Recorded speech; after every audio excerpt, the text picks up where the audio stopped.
Snapchat add friends not working. Hello everybody, welcome back to the channel. Today I'll guide on how you can fix Snapchat add friends option not working.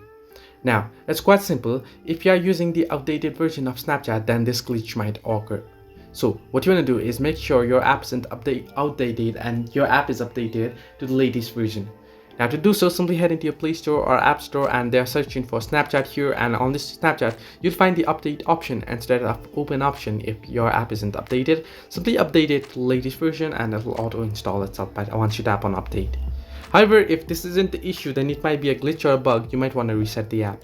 Scroll down the notification bar and tap on the gear icon at the top right corner of your screen. Scroll down all the way down below until you find the option apps. On apps, what you want to do is scroll down and searching for Snapchat, or from the search bar searching for Snapchat.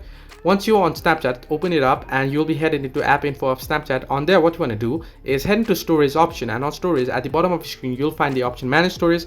Once you tap on manage storage, it will ask you to delete app data. Simply tap on delete. Make sure to back it up, make sure to back up your account pictures and other chats beforehand, and once you do this, simply tap on delete and it will reset your app. And once you do it, if you head into Play Store, you should get the update again. Once you update app, log into your account and you should be able to add friends back again. So this way you can fix Snapchat add friends not working. Hope this helped you. Do like and subscribe, and do not forget to leave a comment down below if you have any further issues.